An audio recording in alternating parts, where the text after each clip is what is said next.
Hi guys, it's Rob Lester here from Lester Bathrooms. Thank you for taking the time to check out our channel where we're all about bathrooms. In today's video, I'm going to be showing you how to remove a pair of shower doors. This is an offset quadrant tray, and you'll probably find that these are the most common doors you'll have on your quadrant tray or offset quadrant tray. Let's have a look how to take them off. Okay, so let's have a little breakdown on how these doors actually work. So each door has got 4 runners on, 2 on the top, 1, 2, 2 on the bottom, 1, 2 in there. And basically, if you take this off, this is just a cover plate that shows you the screw, and that is a flap, you'll see, that goes all the way, wraps all the way over the glass, and then the screw goes through there and attaches the runner to the screen. And it's the same principle on the bottom, but I'll put that back on. So if you ever need to replace these top runners, just take off these cover plates and expose that, take the screw out, untake the flap over, put the new one back on, and just repeat that process for however many runners you need to do. And then, so the difference is with the bottom ones, they have a little spring loaded system on there. So you push that button down and that releases the bottom runner. So the top 2 ones are fixed in place and the bottom 2 spring out and push out, and then you lift the door out. So really simple approach there to taking them out. So I'll just show you how that's done now, okay? Okay, really simply, keep one door fully open, the other door bring into middle position, push 1, push 2, and the bottom just comes straight out like that. Easy peasy. Sometimes if you've got a bit of a warp in the middle of the profile, you might just need to give it a little bit of a jiggle around to push it out. So once that's loose, be a bit careful with it, because it's only held in place by the top runner, and you simply give it a tilt and lift it out just like that, and then really carefully watching that you don't make any contact with the glass on the tiles, more importantly, because you'll crack it, you'll crack the glass or the tray. Just take it out diagonally like that, and then you're ready to just put that in a safe place.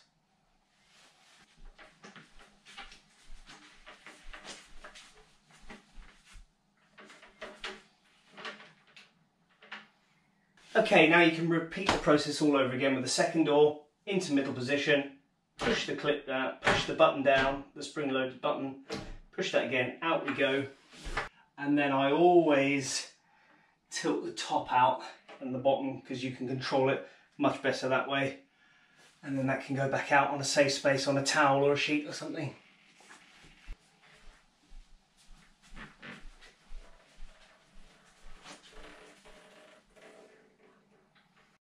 So I've got the door out and I've just turned it over so we can get a better look at that bottom runner. So this is now upside down, and that's our bottom runner. So when you're pressing that button, there's a spring inside here, and it effectively is just doing that. So these always have to be on the bottom of the screen. So just giving you an idea of how that mechanism works.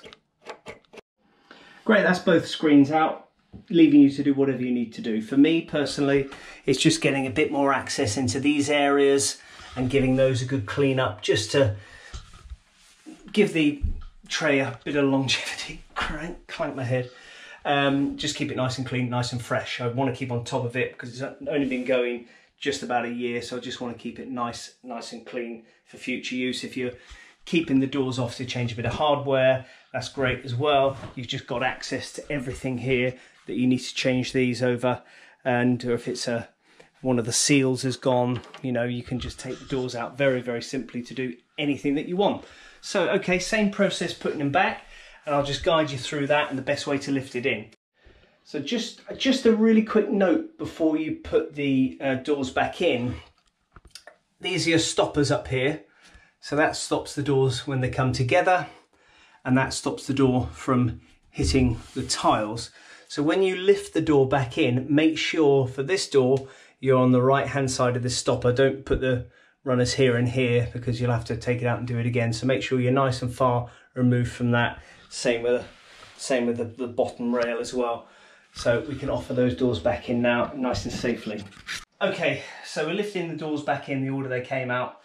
And when I'm lifting these doors back in, I always like to put the top section into the shower first. I think it gives you a lot more space to be able to get the bottom in without clashing. I think the other way around, especially in a room with restrictions like this, you know, if you're trying to lift the bottom in first, you can clash the top rail. So we'll put that in, making sure that we're the left-hand side of the stopper, which I can see here. We're just offering those top runners in like that, and you can feel when the runner fits in that groove, it just drops in there nicely. And before you let go of it, just give it a little pull just to make sure it's hung on there nicely and it's not compromised at all. And then we can just come down to here again and pop these back in. So just a simple push and a push, drop that in. Sometimes you might need to kick one of the wheels round, make sure they're all in. These will pop back up as well once it's engaged. And that's the door back in.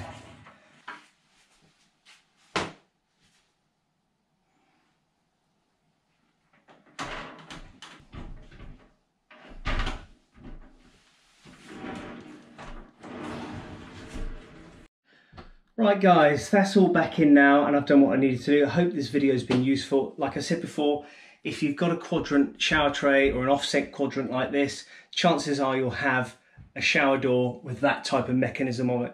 Most of the popular ones have. It might be a slight variation, but these are the most popular ones with the top and bottom runners. So I hope that's been useful for you today. Check out our channel where we've got loads more how-to videos and makeover videos, and I'm putting together some tiling tutorials as well. So I hope you liked it guys. Give us a like and subscribe if you can. We'll see you on the next one. Cheers, bye.